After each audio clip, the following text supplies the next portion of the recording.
Yes, people. Welcome back to another episode of the Finished Article and welcome back to the channel. As you can see, this time we're in 1080 HD. We've got a great show lined up for you today. I know we've covered off the World Cup, so we're going to be moving on to Premier League and just general football news and banter, basically. Before I do get into it, though, I've got my boy Shaz and Rich joining me shortly. But before I do bring them on, please like the video, leave your comments and subscribe to the channel and share us across social media. But without further ado, here are the dynamic duo from the Cov City show, Shaz and Rich. Welcome, guys. Yo, what's happening, mate? You all right? Yep. All good, bro. All good. Yourself? Good, mate. Good. Just taking it easy. Got a fresh trim. New podcast, new start. So, that's it, bro. That's it. We've got the show kicking. The background's looking a lot better now.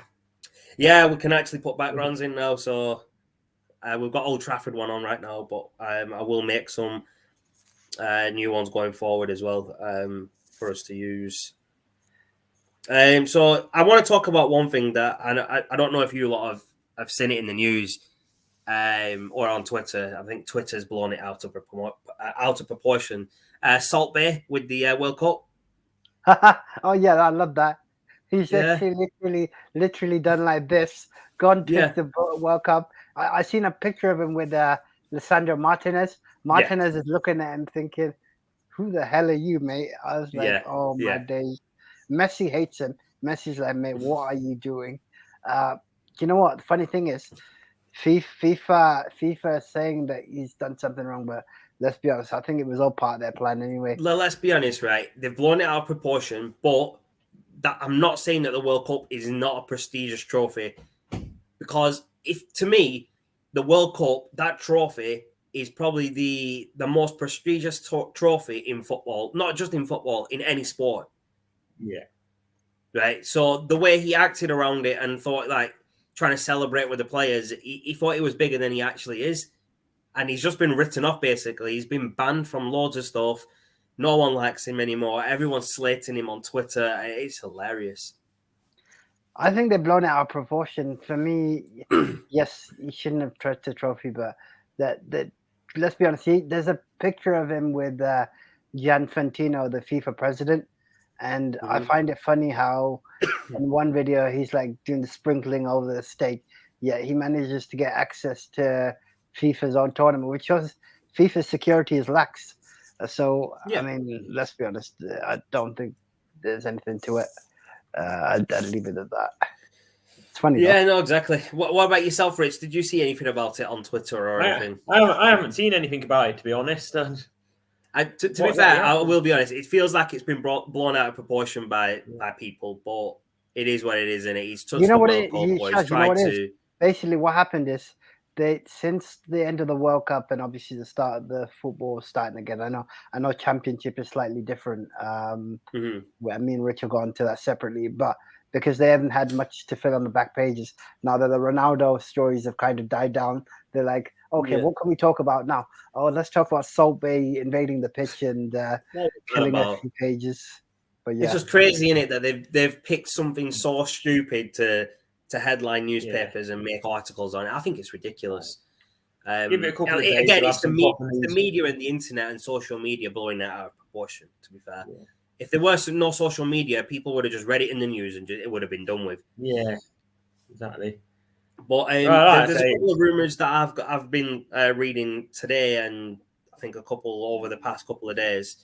So I'll go through them, and whilst I'm going through them, if you want to chime in and drop your comments on it and whatnot, just go for it. So the first one I found is Thomas Tuchel is learning Spanish. His next destination could be Madrid or Barcelona. What are your thoughts on that one, peeps? I actually heard a rumor earlier. He's come. The England job. Gareth Southgate's not leaving though for another year. We've got Southgate for another 18 months at least, so that's not going to be happening. It was an interesting one to hear, but obviously definitely. Yeah, exactly. I don't think Gareth Southgate wants to budge yet, which I disagree with. He's he's gotten England as far as he can, and I think we need someone better to push us over the line and win a trophy internationally. You're on mute there, Shaz. You left yourself on mute, Arcade. Apologies, guys. Yeah, Tuchel in Spain, I think works. He's done well in the French league. He's done well, obviously, in England. Won the Champions League with Chelsea. Yeah. I think he was harshly sacked based on the fact that everyone has a few up and down games, but he's a good. It was manager. the new owner as well, weren't it? That wanted to change. So to be fair, I think he's been harsh done by that. You know, the new owner's coming in and wanting a new manager, which, to be fair, he just won you the Champions League. Do you really need a new manager? Yeah. He's just won you probably the biggest trophy in domestic football. So they did the same with Roberto Di Matteo a few years ago when they won it. They did, they sacked him straight after, didn't they? Thing with Barcelona and Real Madrid though, they're just as ruthless, if not more so. Like, exactly. So you get the sack. That's it. I mean, that's the way domestic football goes now. You either win a trophy or you're gone. For especially at the big teams. And I think ultimately that's probably one of the reasons Solskjaer went, because he had so long to win a trophy and didn't do it. He didn't deliver. And it's the same with I don't know if I would say it was the same with Mourinho at Spurs, because he was on the verge of winning a trophy. I think it was the League Cup, and they sacked him just before the final, which I think was quite harsh, because if they kept him, they would have won that trophy. I can guarantee you that. Yeah, Mourinho would have won them their first trophy in God knows how long. Yeah. A couple of other bits and bats that I've read online. Matthias Cunha has officially confirmed he's moving away from Atletico Madrid. He's signing with Wolves for 50 million. It's a guaranteed fee, but I think he's on loan for the rest of the season, and then they have to pay for that fee in summer. So that must be smash Wolves transfer for a record. Oh yeah, they must have done. Yeah. Wolves don't usually spend that much on players, do they? And they never usually spend anything on anyone that's not Portuguese. So there's this added saying that they love Portuguese players, and I mean, for me, I think they it's tried and tested method for them, so that's kind of why they do go down that route. But let's see how it pans out. I think he's a good player. I think he'll do well at Wolves, and I think he'll do well in the Premier League, to be fair. Yeah. Will Wolves get out of the bottom three, though? They're in a bit of a struggle, isn't they, at the minute? They are, but there's still... We're not even halfway through the season yet. We're only on game 17, match day 17, so there's still plenty of 22 games to go. So I think they've got enough time to get themselves out of that bottom three. But, you know, anything can happen in football, and pretty much, you know, Wolves could get relegated if they have a bad run of games going forward and they can't get themselves out of that bottom three quick enough. We could see them back in the Championship, along with Coventry and Blackburn and Burnley and everybody. Oh wow! The other bits and bats that I've read, apparently Calvin Phillips has come back to Man City unfit to train. Yeah. I read the World Cup. He's been he's overweight. Yeah, I read that. He said he's put on weight since the World Cup, and apparently because he didn't play for England, I think he only played like maybe half a game or something. He's probably just been away eating and everything, and then just put on loads of weight over in the summer, which I find it quite bizarre because Qatar is quite a hot country, and you'd expect people to lose weight over there, even if they do eat a lot, because it's so hot. You'd be sweating a lot. Well, he'd still have been training as well, even though he he would have been training with the England squad, wouldn't he? So, bit of a strange one that he's come back unfit to train.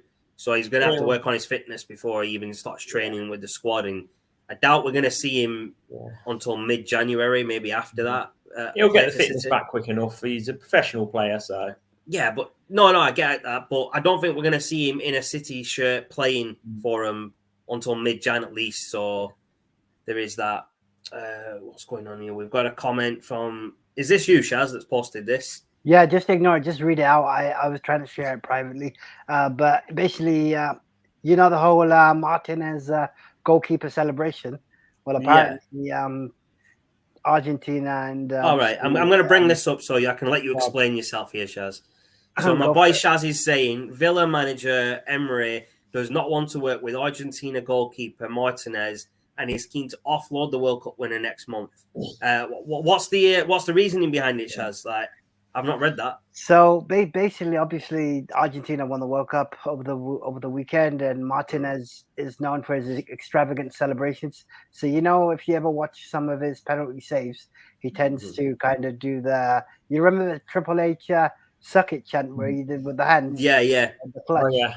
He kind of did. I did see him celebrate one of the penalties where he were like dancing or something in front of the player that missed it. Yeah, I think it's just I think it's been blown out of proportion. I think he's just really passionate. He's just. I think some people have not taken nicely. I mean, in the heat of the moment, people do weird things. They do silly celebrations, but it shouldn't be a reason to get rid of a player. That's quite childish on the manager's behalf. You get enough players who get booked for taking the shirts off, which when you know you're going to get booked, it's a stupid thing to do. But I suppose in the heat of the moment, they just get carried away. Exactly. Like Shaz says, he's very passionate. And when you're passionate about something, you do something and you don't realise the consequences of it until after. Especially with taking your shirt off and getting a yellow card. I think there was a player recently, it might have been Giroud or someone else, that he had a yellow card already, scored a goal, and I think it was like maybe a goal to get him in the lead or equalise the game or something like that. He celebrated by taking his shirt off and got a yellow card, and he didn't realise he was already on a yellow. So he actually got sent off for that after scoring the goal for that yellow card. It's just like Shaz says, people do get passionate about things. And you've probably seen it on this show. Me and Shaz get passionate about certain things that we talk about, and we go off on one. It seems crazy to get rid of him for that reason, when he's just won the World Cup. I think that's just the manager. It's either the manager's just chatting shit, or someone in the media just wants to make a story out of nothing. I don't think there's anything there. You won't want to get rid of a World Cup winning goalkeeper who saved penalties in the World Cup final. That's the type of goalkeeper you want to keep, regardless of what type of celebrations he's done. He's not done anything offensive. He's not offended anybody in Qatar, has he? Like, with his celebrations, he just danced around a little, I think it's more the French people have taken it the wrong way, because obviously that's it. They were quite upset. But you could twist it the other way around. Like, when strikers or someone scores, they celebrate really passionately as well. So would a manager get rid of someone who scored a goal and celebrated passionately? They wouldn't. So why would you do it with a goalkeeper? To me, it's the same thing. He celebrated by doing something good for his team, whether it's scoring a goal or saving a penalty. It's one of the same thing. You're keeping your team in the game, aren't you? So he literally won his team the game with it. So that late save with 5 minutes to go. Yeah, exactly. That was a shocker. Yeah, that was a shocker. I mean, it would have been a travesty. The way Argentina played, it would have been a travesty if France had won that game. Mm-hmm. But, definitely. But yeah. So, Shaz, your favourite player. This one's about your favourite player, the Butcher. So I've read in the news, and this is something Erik ten Hag has come out and said, is Martinez is still celebrating now in Buenos Aires, going around in the touring car, going around in Buenos Aires, and I can understand it. It's very emotional when you achieve the World Cup success in your own country. So there you go. Your boy's still out there celebrating, so I doubt we're going to be seeing him on Monday playing for United. Yeah, no, I saw that. I think you know what? They were never expected to come back. Once they won the World Cup, it was always going to be a few days before they came back to the Premier League. They come back early. I mean, they're not going to be playing. But there's an article out there right now. Not an article. There was a tweet I read earlier that someone's tweeted about Mbappe coming back to PSG training, and they're saying, "Oh, that's winning mentality." But if you look at the other side, someone's replied back saying, "It's his job. He's a footballer. He should be at training." So why is this such a big achievement that he's come back training a couple of days after? I think the story was Mbappe comes back 67 hours after losing a World Cup final. And then somebody else said, well, when else was he expected to be back? Because exactly he wasn't going to be back then. And someone's retweeted with a quote as well at the top saying, I went to work 6 hours after coming home from a night out. You know, do I get an achievement for that? It's his job. Well, why are you trying to big him up for doing his job? Do you know what I mean? It's just a weird thing. I don't get why people. I get that, obviously, yeah, he lost the World Cup final. He scored the hat-trick. He's a good player. And maybe he should have taken a little bit more time off, but he wants to get back on the horse and he wants to start playing and get it off his mind. Exactly.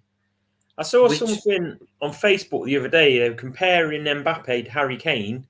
It was showing the two of them with their golden boot getting presented the golden boot trophies, and it was saying, difference in mentality, that Harry Kane had a smile on his face and Mbappe looked disappointed. But obviously, what it didn't point out was Mbappe got presented the award immediately after he just lost the final. Yeah, and Harry Kane had a couple of days to reflect on getting knocked out of the. But they were trying to plug the difference in mentality between the two. But so when Harry Kane won that Golden Boot, was that in the World Cup, like the last World Cup?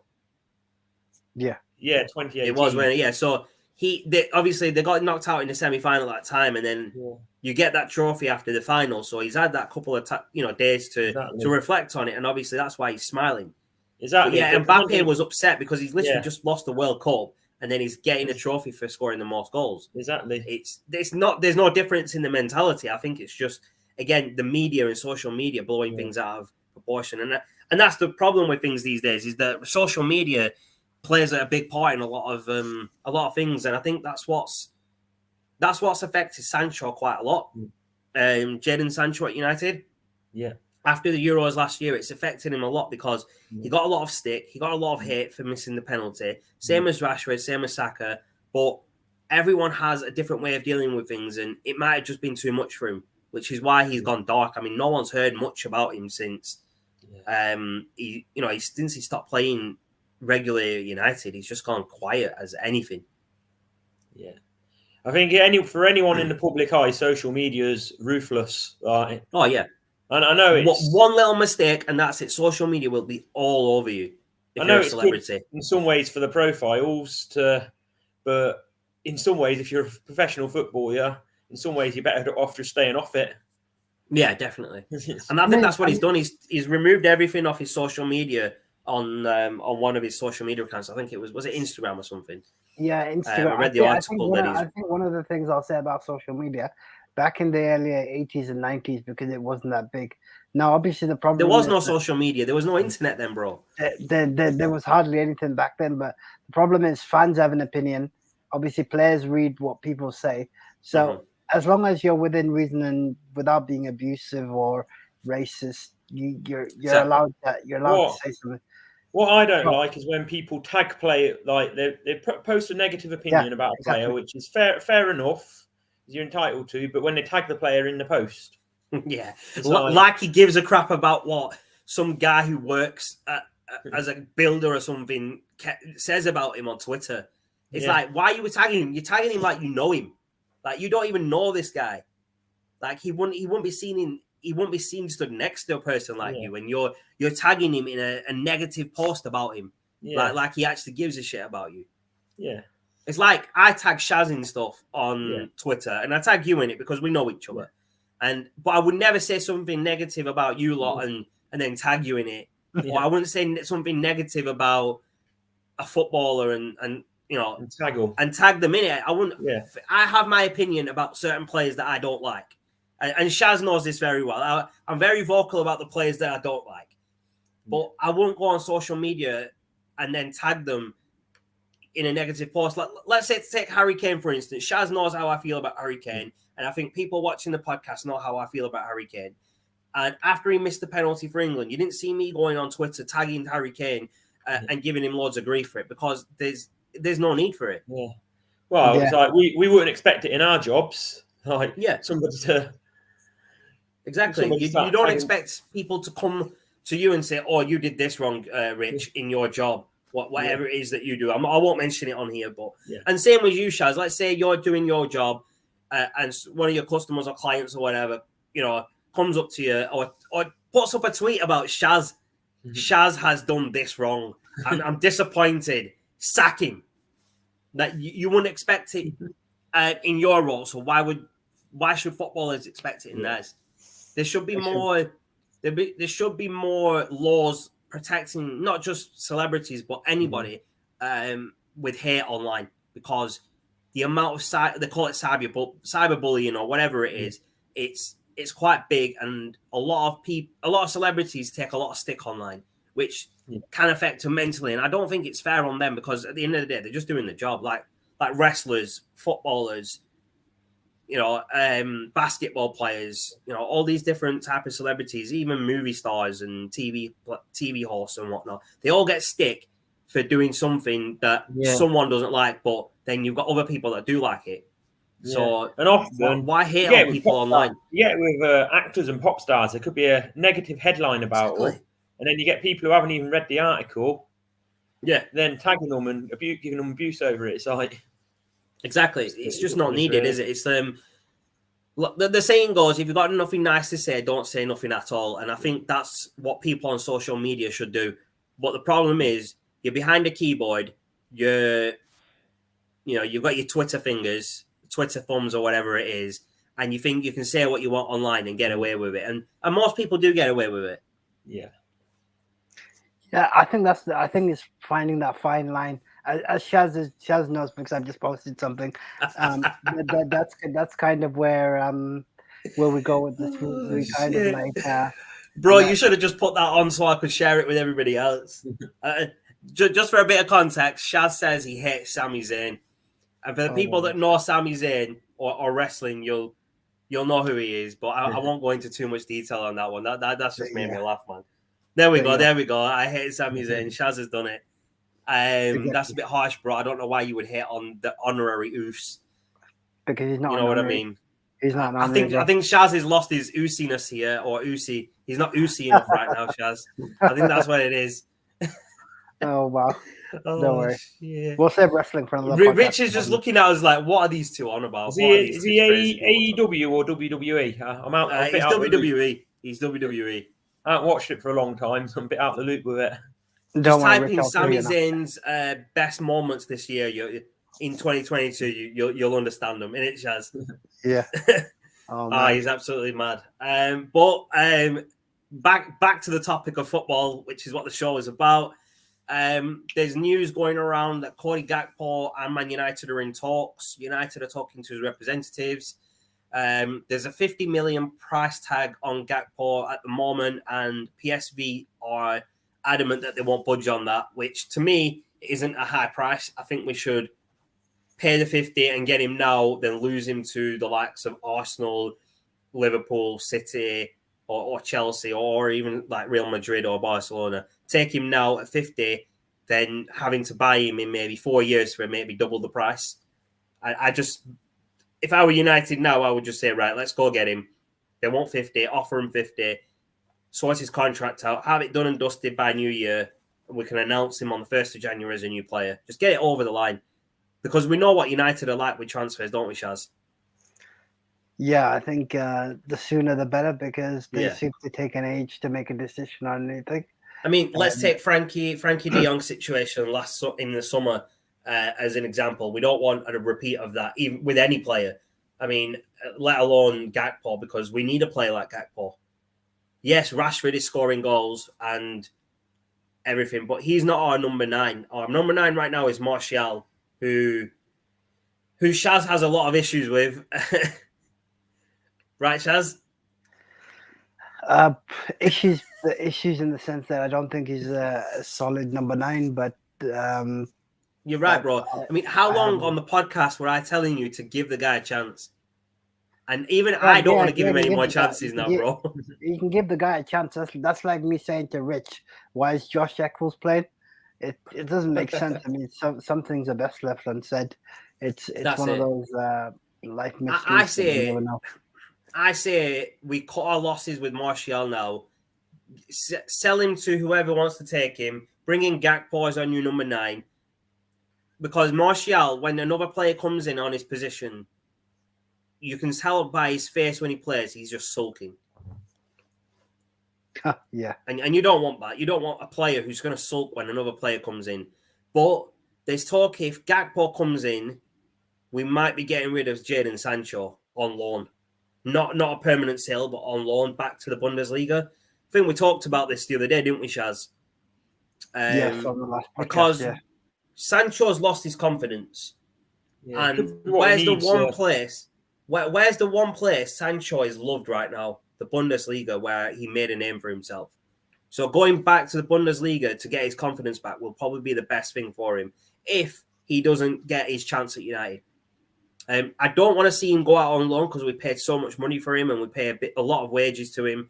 I'd rather see him get better at United because the staff at United have helped Rashford so much, not just on the pitch but mentally after the Euros, and they're trying the same techniques with Jadon Sancho, but it doesn't look like it's working. So they might need to approach it a different way because, like I said earlier, everyone has different ways that they deal with things, and Sancho might not deal with that same thing the same way that Rashford would.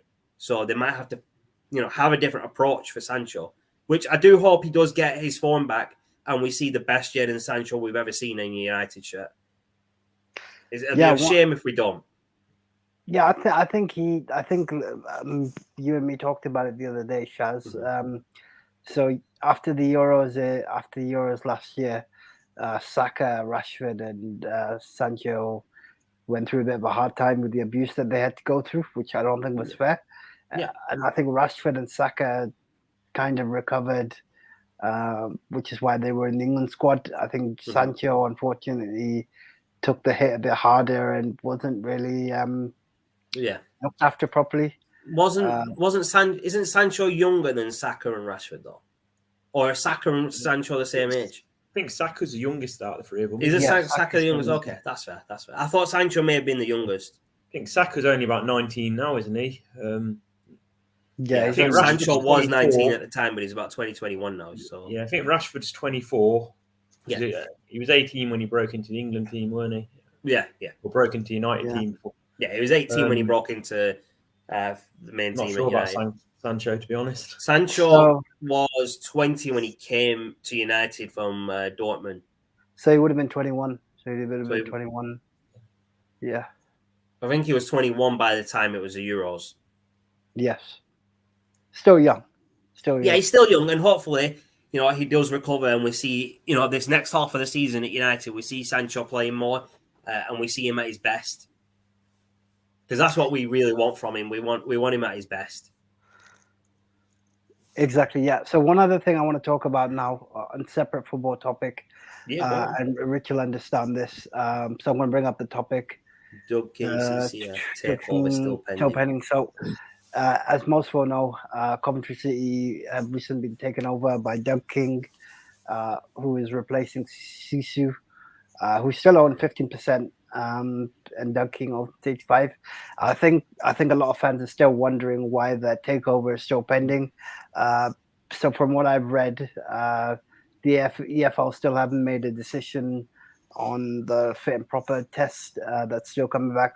But I'll throw it over to Rich. Get Rich's thoughts because go for it, man. He's been coming to the games, hasn't he? Because he was at the game the other night and he was celebrating. He seemed quite happy with the result, his reaction after the game. He seems passionate. Mm-hmm. I think it's just. I think it will get approved eventually. It's just taking its time. Yeah, so I think those type of things take time to go through the right process. We only just found out about obviously the game's called off at the start of the season. We only just found out about the repercussions of that the other day. Yeah, so just to fill a bit of context for everyone else that doesn't know, so Coventry City were handed a 5-point suspended points deduction, which if there's another breach will be enforced. Luckily, or fingers crossed, that shouldn't happen now that So what was the breach though? What was the actual breach? So basically the breach was that because Coventry City were playing at a stadium that was owned by a rubbish rugby team that don't belong in Coventry, called the Wasps, and basically because they played rugby on it over the summer, I think the Rugby Sevens played like 60-odd games in 3 days. The pitch wasn't in good condition for the start of the football season. So a number of Coventry's games at home were pushed out or had to be postponed because the pitch wasn't a problem. It was kind of like a really boggy rugby pitch with a lot of holes in it, which wasn't anything to do with Coventry. Yeah, it was unsafe, which wasn't anything to do with Coventry City. But obviously the problem is with the Football League is they say, if that's your home, then you should be taking responsibility for it. No, of course, if they're playing there, they should know what state the pitch is in. Yeah. We've had to pay the fine for well, not the fine, but we've had to pay for the cost towards the 3 teams that the games got called off. All right, okay. And we've got a suspended points deduction, but it's a little bit. It's frustrating because we can't even take legal action against the Wasps because that part of the business has gone into liquidation now. Yeah, they're not on board, yeah. It's just one of them things, though. Definitely.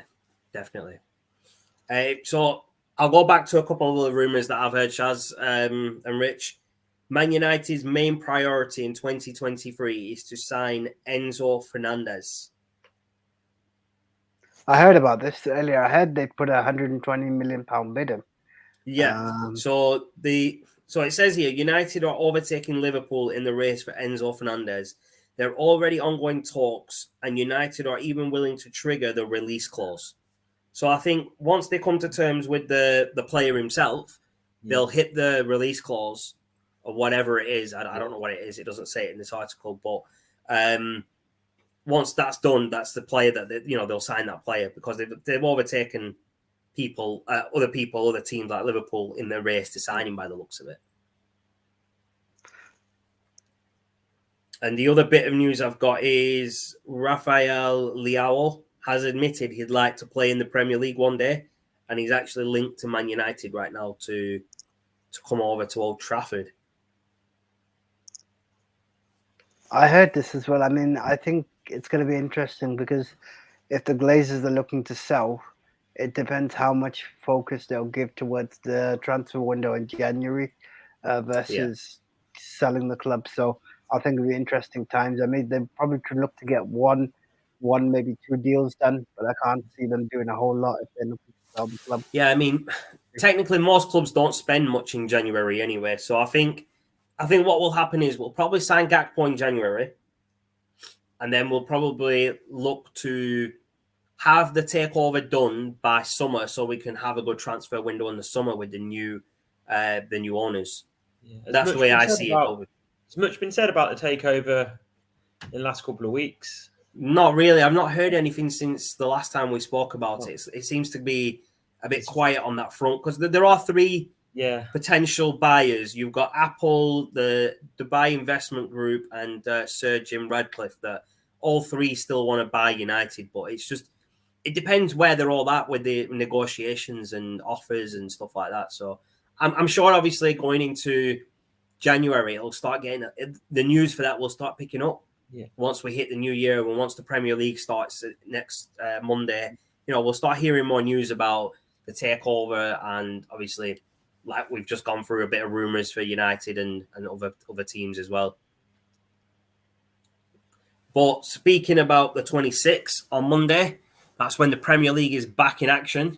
So what I'll do is I'll go through the games one by one, and we'll talk a little bit about the game. We'll all give our predictions, if that's all right with you guys. Yeah. So I'll just go through them in order as I can read them on here. So I'm going to start with Brentford versus Tottenham, which is the first game on Monday. So it's the first game after the World Cup in the Premier League. And Brentford are at home hosting Spurs at 12:30, Boxing Day. Yeah. I'm going to fire this over to Shaz first because I know Spurs are his favourite team. Yeah, it's our favourite because we beat them in 1987 for the 87 FA Cup final. Just thought I'd throw that in there. But yeah, Spurs bottle jobs, as they're known, are back against Brentford. For me, I reckon this is going to end up in a 2-2 draw. The reason I say that is that Spurs will score, but I think defensively they're weak.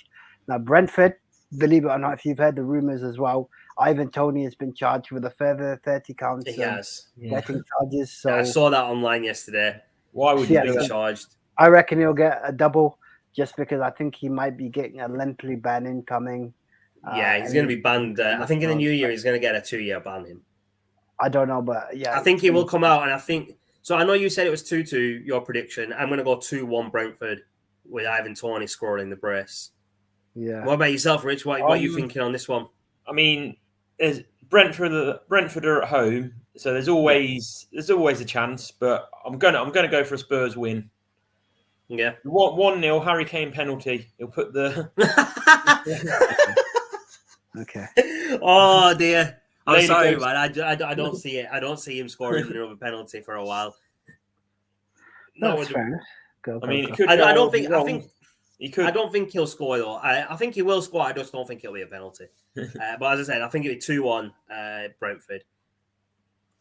We'll move on to the next. The next few games are all 3 p.m. kickoffs. We've got three games. Sorry, kicking off at 4 games kicking off at 3 o'clock. The first being Southampton at home to Brighton. Draw. You reckon that's got a draw written all Yeah. over it? Spurs versus Brighton. Not Spurs. Sorry, Southampton versus Brighton. What do you reckon, Shaz? Yeah, you know what? I'm going to go 1-0 Brighton win. Brighton, I think, will continue their good form from before the World Cup. And they've got McAllister back from winning Argentina the World Cup. Bloody hell, that's... Do you know what? That's crazy that he plays for Brighton. But with the hype, I don't think he's going to be back for that game, though. No, yes, you're right. But I don't think he'll be back playing in that game. So Yeah, I still think this is going to be Southampton's game. I think it'll be 1-0 to Southampton. Fair enough.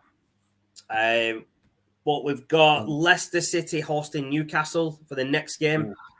They're You know playing what? each other in the League Cup as well, aren't they? Yes. Say that again? They're playing. They've drawn each other in the League Cup as well, so that's twice Yeah, they're yeah. playing each other. Yeah. Leicester are at home, so I don't know, Newcastle are in such good form going into the World Cup, but sometimes the World Cup might have halted their momentum. It'd be Yeah. They've not played for a few weeks, so they might not have that momentum. I'm going to say 1-1 draw.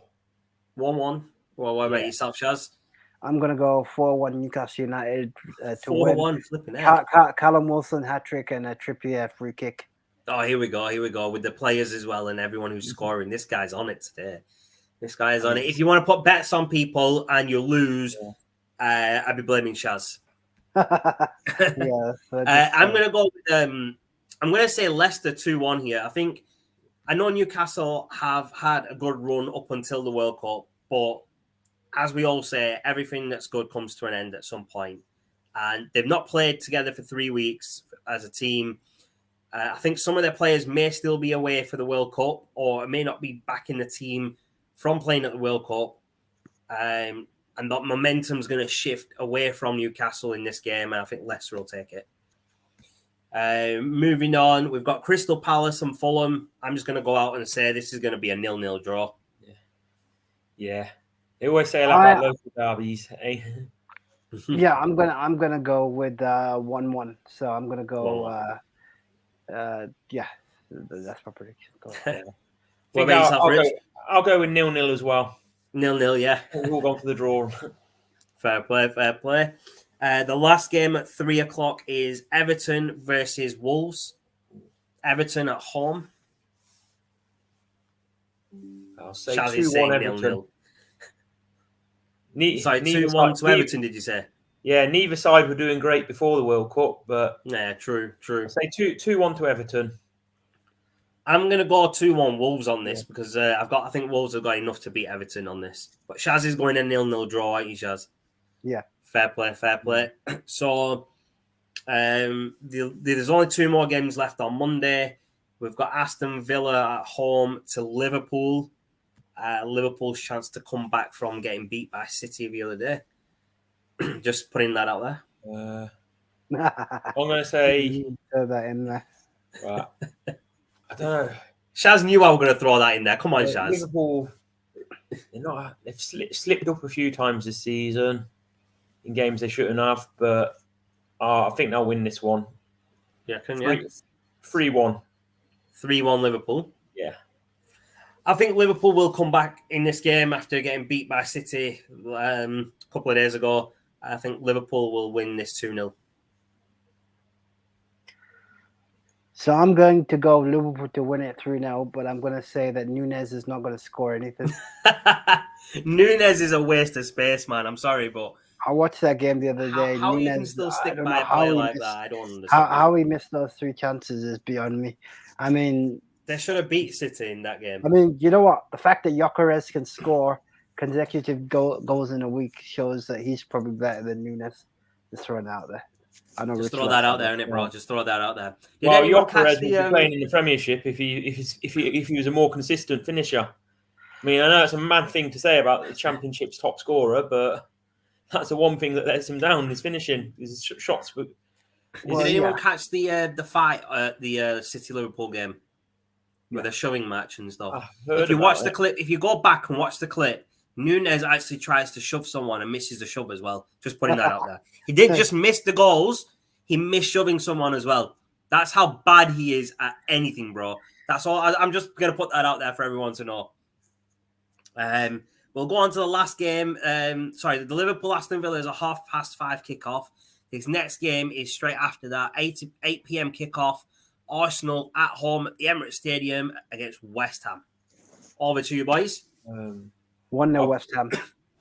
I'm going to say you really hate Arsenal, don't you? You really hate Arsenal.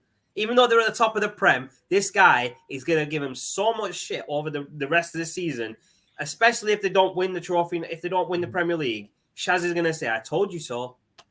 Yeah, I probably still think Manchester City are going to catch them. But I don't think it. I think Arsenal will continue their form for the time being, and I'm going to say 1-0 Arsenal. 1-0 Arsenal. Fair enough. I'm gonna say something that Shaz will hate me for. I'm gonna say Arsenal are winning this comfortably, very comfortably. They're gonna win this 2-0. But then we've got the games on Tuesday. 3 of the top teams are playing. So Chelsea are playing, United are playing, and City are playing, but none of them are playing against each other. Tuesday 27th, 5:30 kickoff. We have Chelsea versus Bournemouth. I'm just going to go out there. Chelsea are going to wipe the floor with Bournemouth. Yeah, I'll say 4-0 Chelsea. I'll probably say 2-0, 3-0 on this. In saying that, every game you've asked me so far, I've predicted the bigger club to win. So one of them will slip up. It's true. One of them's going to slip up eventually. Knowing you're going to say United are going to lose to Forest in the next prediction, but we'll save that for later. So I'm going to go with a Bournemouth win. I think they'll win it 1-0. You reckon Bournemouth will take on the big guns at Chelsea? You know why I say that? Because Bournemouth have lost their last 4 games. And they're due a win. They're due a win. So why fair not? play. No. Stick my neck That's out fair, there. man. I reckon this is going to be a 2-2 draw. I'm going to call it a draw. To be fair, I don't think Chelsea will win because I don't know. I don't see Chelsea as a big club anymore with the way they're playing. And the other thing about it is they've got Mason Mount in the team. So if you've got Mason Mount, you're going to lose. And that point was proven when he played for England at the World Cup. Oh, wow. I was going to throw that out there for people that actually don't like Mason Mount. I agree with you. I mean, he did win the penalty that Kane missed. He did. There you go. You know what? He won the penalty, but then Kane missed it. He should have taken the penalty, man. I said this in one of the last videos. I think it was with you, Shaz, that in basketball, if someone's fouled, that person takes the free throw. Yes. So in ice hockey, if someone's fouled, they take the penalty shot. So in football, I still think the rule should still be the same, that whoever is fouled, regardless of who it is, should take that penalty. So Mason Mount won the penalty, he should be taking it. If Ronaldo wins a penalty, he should be taking it. If Harry Kane wins a penalty, he should take it. But only if you win it. That's only thing is if a player gets injured in the challenge. That's different. Obviously, you can take into account things like that. Okay, you take the penalty if you win it, but if you're injured and you have to be subbed off, then obviously your manager should be able to nominate someone else for that penalty. That's things like that should come into play. Defenders taking more penalties if they get exactly. fouled. It makes the game more interesting, doesn't it? Because if you see people like Mbappe, Ronaldo, or Messi stepping up for penalties, 9 times out of 10 they're going to score. Well, it is what it is. It's football, and they just do whatever they want with these rules these days, don't they? But next we've got 2 8 p.m. kickoffs. The first over at Old Trafford, Man United taking on Nottingham Forest. Over to you, Shaz. Man United, Nottingham Forest at Old Trafford. I'm gonna go 3-1 Man United. Okay, fair play. Are you going to predict the goal scorers, or are you going to wait till the team sheet's announced to do that? I'm gonna go. I'm gonna go Lingard to score for Forest, and then for Man United, I'm gonna go Rashford. Who else? I've got Bruno and Casemiro with the goals. Okay, fair play. Do you know what? When I heard you say Lingard, I thought I was about to say you do know he doesn't play for United anymore. Which is why I said the opposite. I'm going to say 2-1 United. Rashford to get on both, and Lingard for Forest. As players always score against the old clubs. They do. It always happens, doesn't it? So I'm going to go with the same score as Shaz here, 3-1 United. I'm going to say Lingard's going to score that goal against his old club. And knowing Lingard, I don't think he will celebrate against United. I don't see him celebrating against United, but with the way he left and stuff, maybe he will do just to rub it in. Who knows? The goal scorers for United, I'm going to go with Martial, Rashford, and Anthony. So that's my prediction for the United game. I see United coming back quite strong in this game because I know we had a good game. I can't even remember who we played the other day, Shaz. Remind me again. Burnley. There we go. Burnley. I know we had a good game against Burnley. We beat them quite comfortably. But I think we're going to be even better against Nottingham Forest. And we're going to, we're making a statement just after Christmas, before the new year. We need to start making a statement. We need to start winning games comfortably. Or if we're going to win a game, we need to win it ugly. If we have to, a 1-0 win. If it's a 1-0 win, it's a 1-0 win. If we have to win ugly, we're going to have to start doing it. If we want to start moving up the table and maybe staying in that top 4. But the last game for match day 18 is Leeds United at Ellen Road against Manchester City. I'm just going to go out there and say Man City will probably win this, and Haaland will probably score all 3 goals in a 3-0 win. Yeah. Playing against his dad's old side. Yeah, there you go. There you go. Yeah, I mean, Haaland, I think he got a goal the other day, didn't he, in the Cup? So he did against City, against Liverpool, yeah. The break's not affected his form. No chance. So, yeah. I think it's just made him more hungrier because he's not played for 3 weeks and he's been seeing all his teammates playing at World Cup. It's just made him even more hungry. The one player you don't want to give a break to got a break, and I'm gonna go 5-0 Man City. Haaland with a hat trick, De Bruyne and Foden with the other goal. I'll say 3-0. I'll say 3-0. I'm going 3-0. Haaland 2 or 3 goals. I'm going to say Haaland will score the hat trick, and it'll be a 3-0 win. But I think either way, it's going to be a comfortable win for him against Leeds. Very comfortable win. I know, obviously, that's up till Wednesday, those games. And I think from Wednesday going into the match day 18 actually starts on Friday, so there's actually only a 2-day break between those games that we've just covered and the next group of games. So we'll probably get a video out on Thursday next week covering the next group of games. So that's what we'll probably do, is every week we'll just cover the whole group of games and maybe obviously just cover the last group of games and just say, what we thought about the games that we've over the past couple of days. Is there any other bits of football that we've missed? I know obviously there's been a lot going on in football. So one other game we'll predict before Thursday is, as I mentioned at the start, one game in the championship. No, bro, you're gonna have to do that on your All Things Sky Blue show. Sorry, bro, you can't do that here. Oh, we can do it. No, I'm joking, man. I'm joking. If you want to predict it here, you lot go for it. I was just gonna say though, if people want to hear more about that game, if you want to hear a more in-depth analysis from Shaz and Rich, tune into the All Things Sky Blue show that they're going to be covering over the next couple of days. Are we going to change the name of the podcast? I think we're just going to keep it as it is. We're the OGs, so we're just going to keep it that way. Shaz? We're going to replace those fake podcasts. Shaz has already got onto the solicitors to send out the cease and desist letters, so we're taking over, mate. Don't worry. But I'm gonna go with a 2-1 win for Cov. Gyökeres and O'Hare, Adam's favorite player, to score. What about yourself, Rich? David Pruton on Sky was saying, he was saying you can't see anything other than the Sheffield United win, and it's got. They are probably the favourites to win the game. To the home side, they're up there challenging for automatic promotion. But we've beaten once already this season.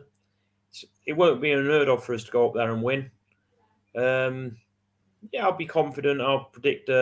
Dude. By the way, let's add a bit of context to this. We weren't expected to go and beat Watford away. We still went and did that. So form. If you ignored them first 5 games, we're not just in playoff form. We're in league title winning form. Fair play.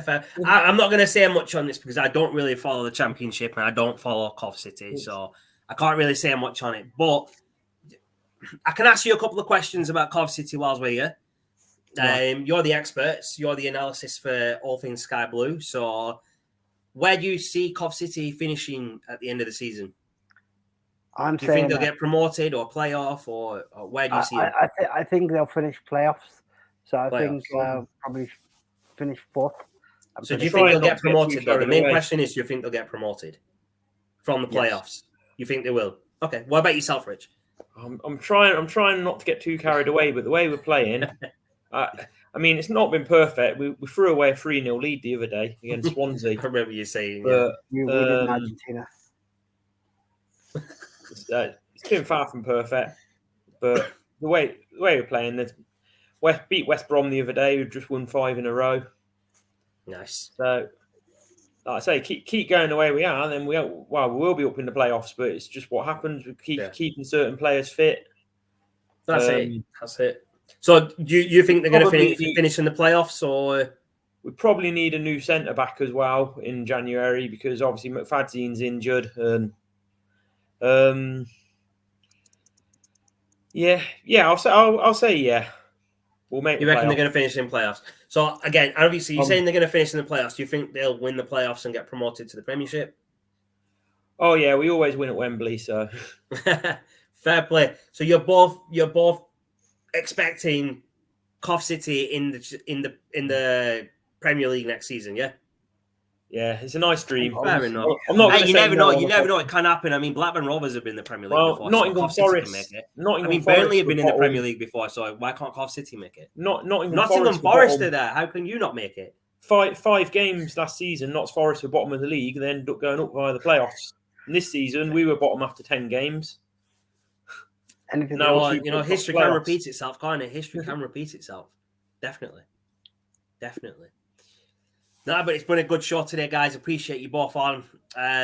Obviously, I know you two are going to schedule that next show for All Things Sky Blue in the next couple of days. So keep your eyes posted on the upcoming schedule. So all our videos before we go live will at least be on the upcoming schedule for at least 24 to 48 hours, just so you people know when we're going to be live and what time we're going to be live. So you can always keep yourselves up to date on that and keep yourselves tuned in. There is going to be a wrestling show coming back in the new year. It's probably going to be in January. As I mentioned in the last video, John, Chris, and possibly Glenn are going to be joining me. They're going to be new to the whole podcast thing. They're going to be new to Finished Article, but we're definitely going to possibly get a show out. It's looking likely a week before the Royal Rumble. And we may have a special appearance from Shaz as well on that, if he's got time to join us on there, as well as all the other shows he's going to be on. But yeah, final thoughts, guys. Anything that you want to say about what we've covered or anything like that? Go for it. Drop your final thoughts. No, great show. Looking forward to cracking up some more podcasts. As Shaz mentioned, myself and Rich will schedule the All Things Sky Blue in hopefully in the next couple of days. But stay tuned for more amazing content. Have a good evening and have a good, happy holidays. Yes. Until next time, that's from me. Yeah. Once Christmas is over, I'll be a lot more up for. Oh yeah, definitely. I think we all will be once the holidays are out the way. We'll be back into game mode. One last thing I do want to cover off before we do go. The Finished Article are looking at doing Twitter Spaces. So they're not going to be as long as the podcast. They're going to be short and sweet. So if you want to catch a little bit of if you want to hear us talk about anything over on Twitter, you can catch us on the Twitter Spaces. Follow us on Twitter at Finished Article without the E and the number 2 at the end, or you can follow us on Facebook at Finished Article. we'll try and give you a heads up of when we're going live with those Twitter Spaces, but they might just be very spontaneous that, we're all chatting and say, oh, you know what, let's just jump on Twitter and talk about it there instead. So if that's more of your thing, listening in on Twitter Spaces, then catch us on Twitter and you can join in, get yourselves involved in the conversations, and who knows, you might end up being on the channel with us as a guest. But appreciate everyone tuning in. Appreciate the love and support. Appreciate Shaz. Appreciate Rich being on. We're looking to maybe drag Nav out of bed and get him on one of the shows as well soon. But appreciate everyone tuning in. Appreciate love and support. But until next time, peace out.